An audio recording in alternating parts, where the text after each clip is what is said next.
बढ़ तो नहीं जाएगा? नहीं नहीं नहीं नहीं, बढ़ने वाला प्रोग्राम मुफ्ती साहब के पास है ही नहीं। आपके इर्द गिर्द कुछ हसीनाएं भी होती हैं, कोई आपको पसंद आ जाता है, किसी को आप पसंद कर लेते हैं, वो दौर कैसा था? बोसे के फैन अब तब से ही हो गए? हाँ उससे तो नहीं, जब मैं उनसे ये सवाल करता हूँ तो वो किताबें तो उनकी मेज़ पे होती हैं, हम्म, लेकिन साथ ही वो फ़ोन में से निकालते हैं तो कहीं हरीम शाह के साथ वीडियोस हैं, कहीं वो किसी बार के अंदर किसी सुर्ख लिबास वाली खातून को आप बोसा दे रहे हैं, किसी और खातून के साथ हैं। वो मुझे कंदील बलोच के वो केस दिखा देते हैं, उन्हें आपको उनके कत्ल का जिम्मेदार ठहरा देते हैं, फिर वहाँ मैं खामोश हो जाता हूँ। बिल्कुल। मौलाना तारिक जमील साहब के बारे में ये आ जाएगी कि उनके जनाब अकाउंट के अंदर जनाब इतने अरब रुपए पड़े हैं और फुला है और फुला है। इंशाल्लाह गुफ्तगू ऐसी उम्दा होगी कि प्रोग्राम हमारा हिट हो जाएगा। हिट हो जाएगा? बढ़ तो नहीं जाएगा? नहीं नहीं नहीं नहीं, बढ़ने वाला प्रोग्राम मुफ्ती साहब के पास है ही नहीं। तो चलें, जितना फिर हमने इंतज़ार किया है तो फिर हमें इजाज़त दें कि हर तरह का सवाल हम पूछें और आप बिल्कुल खुले उसके साथ, बल्कि आप हंसते पूरी मुस्कुराते कौम उसका की जवाब दें। नुमाइंदगी करें। बिल्कुल ठीक है। बहुत से सवाल आते हैं। बहुत। मुझे अंदाज़ा है कि आप ट्रैवल कर रहे थे, मौलाना तारिक जमील के घर भी गए हुए थे आप, तो वो सफ़र कैसा रहा? और मौलाना साहब हौसले में हैं, बहुत बड़ा काम है। मौलाना के साथ मेरा आज का ताल्लुक़ नहीं, इनके दादा परदादा जरदादा इनके वालिद ये सारा ख़ानदान रूहानी तौर पर हमारे बुज़ुर्गों से वाबस्ता है। मौलाना के ख़ानदान और फैमिली के जितने अहबाब हैं उनका ख़वातीन हैं, तो हमारी ख़वातीन के साथ बड़ा इल्मी और रूहानी ताल्लुक़ है। तो मौलाना के साथ मुझे बड़ी मोहब्बत है, मौलाना को मुझसे ज़्यादा।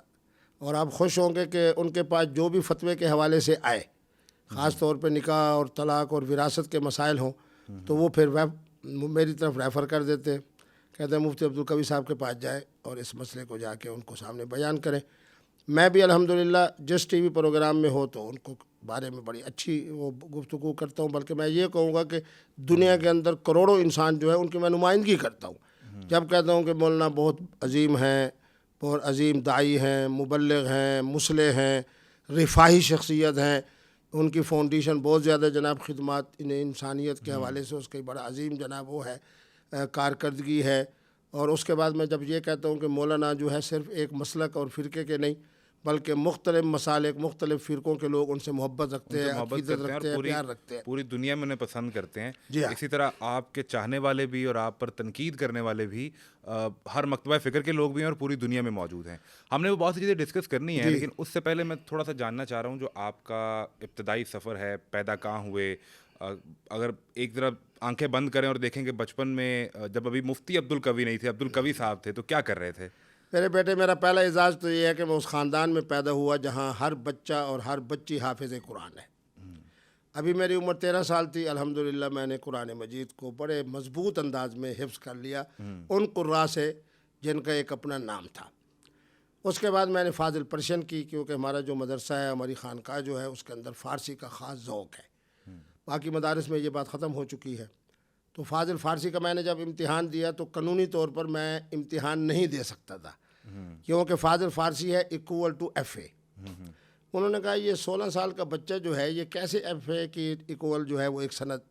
उस ज़माने में जो गवर्नर साहब थे उनकी खुसूसी इजाज़त से मैं फ़ाज़िल पर्शियन के इम्तिहान में बैठा और अल्हम्दुलिल्लाह पूरे बोर्ड मुल्तान में मैं दूसरे नंबर पे आया।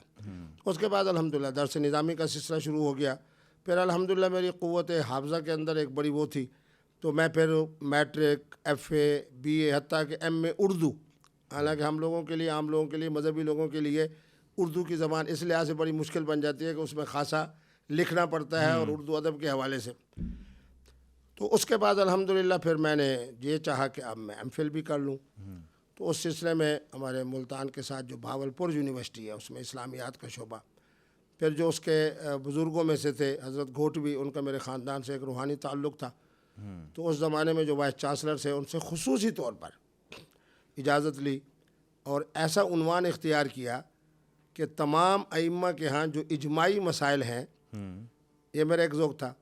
तो वो मेरे जो अपना उस मीटिंग में वाइस चांसलर साहब थे और हमारे यहाँ मुशरिफ़ कहते हैं, यानी वो जो हमारे इसको देखने वाले थे शख्सियत, उन्होंने कहा कि जी हर मसले में तो तकरीबन इख्तिलाफ़ है। मैंने कहा जी अखलाकियात में क्या इख्तिलाफ़ है? हुजूर की सीरत को जब हम सामने रखेंगे तो क्या इख्तिलाफ़ है? अक़ायद तौहीद को अगर सामने रखेंगे, रिसालत को सामने रखेंगे तो क्या इख्तिलाफ़ है? तो वो मुस्कराने लग गए। तो उन्होंने कहा कि ठीक है, आपको इस मौजू पर लिखने की इजाज़त है। फिर मैंने PhD के लिए रब्ता किया जामशोर यूनिवर्सिटी से। तो जाम जहूर यूनिवर्सिटी में मैं अभी इब्तिदाई मराहिल में था, तो वो मेरे जो मुशरफ थे वो सिंधी थे और वहाँ के जो डीन साहब थे वो उर्दू स्पीकिंग थे।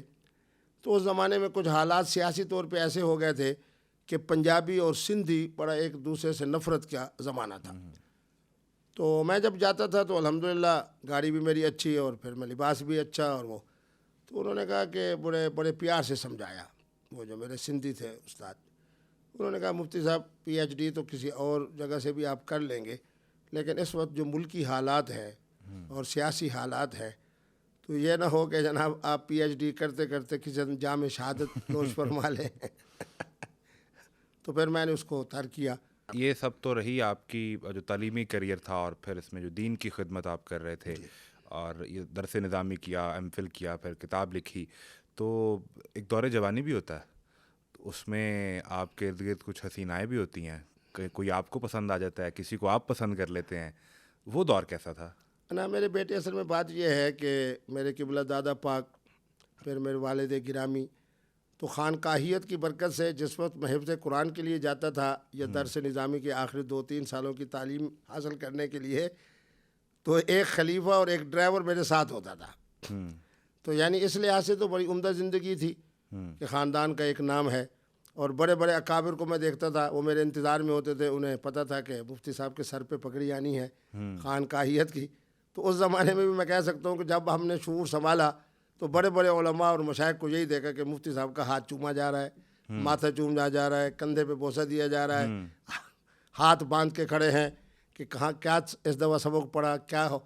फिर अल्हम्दुलिल्लाह मेरा हाफिज़ा अच्छा था। बोसे के फ़ैन अब तब से ही हो गए। हाँ, उससे था। तो फिर मुफ्ती अब्दुल कवी बजाय उनकी शोहरत ये होती, उनकी शोहरत तो और चीज़ें बन गई, ये कैसे हो गया? देखिए बात सुने, मौलाना तारिक जमील साहब के लाखों खिताबात होंगे, अवाम के हवाले से उनके लाखों रिफाई खिदमात होंगे, लेकिन अगर उन्होंने कभी शीशा बंद करते हुए किसी गरीब का हाथ मिलाते हुए शीशा बंद कर दिया तो वो वायरल हो जाएगी। मौलाना तारिक जमील साहब के बारे में ये आ जाएगी कि उनके जनाब अकाउंट के अंदर जनाब इतने अरब रुपए पड़े हैं और फलां है और फलां है। तारिक जमशेद मरहूम जो है दुनिया, जुनैद जमशेद मरहूम दुनिया से चले गए, कितने उनके खिताबात हैं, इस्लाही खिताबात हैं। एक उनके खिताब के अंदर हज़रत सैयदा आयशा सिद्दीक़ा सलामुल्लाह अलैहा के बारे में रिवायती तौर पर जो उन्होंने बयान किया, कौम ने उसको पकड़ लिया, और जिस दिन वो बेचारे शहीद हुए मेरे आंखों में आंसू आ गए। मुख्तलिफ फ़िरक़ों वालों ने कहा वो देखो जी मर गया ना गुस्ताख, वो देखो जी क्यों ना अंजाम हुआ है, हर चीज़ सड़ गई है ना। तो बहरहाल मुफ्ती अब्दुल कवी साहब की हज़ारों जनाब दीनी खिदमत, मैं आज के ज़माने के जो मुफ्ती साहबान मुख्तलिफ चैनल्स पे आते हैं उनसे आप पूछें कि आपने जिस साल दौरा किया था तो क्या आपने किबला मुफ्ती अब्दुल कवी साहब की किताब मिफ्ताहुन नजाल मुग़लक़ात सुन्नन वस्सिया पढ़ी थी? उन्हीं से मुफ्ती साहबान से पूछें कि मुफ्ती साहब का जो रिसाला है कि कैफियत जिनमें तलाक वाक़ नहीं होती आपकी मेज़ पर है? मुफ्ती साहब का वो रिसाला जिसमें मौलाना ने में मुफ्ती साहब ने लिखा कि बचपने का निकाह मुनाक़िद नहीं होता, वट्टे सट्टे का निकाह मुनाक़िद नहीं होता, सूए इख्तियार वाले का निकाह नहीं होता, क्या आपकी मेज़ पर है? फिर अगर कुछ सादा सा मुफ्ती साहब नहीं, जब मैं उनसे ये सवाल करता हूँ तो वो किताबें तो उनकी मेज़ पे होती हैं, लेकिन साथ ही वो फ़ोन में से निकालते हैं तो कहीं हरीम शाह के साथ वीडियोज़ हैं, कहीं वो किसी बार के अंदर किसी सुर्ख लिबास वाली खातून को आप बोसा दे रहे हैं, किसी और ख़ातून के साथ हैं, वो मुझे कंदील बलोच के वो केस दिखा देते हैं, उन्हें आपको उनके कत्ल का ज़िम्मेदार ठहरा देते हैं, फिर वहाँ मैं खामोश हो जाता हूँ। बिल्कुल नहीं, आपको खामोश नहीं होना चाहिए।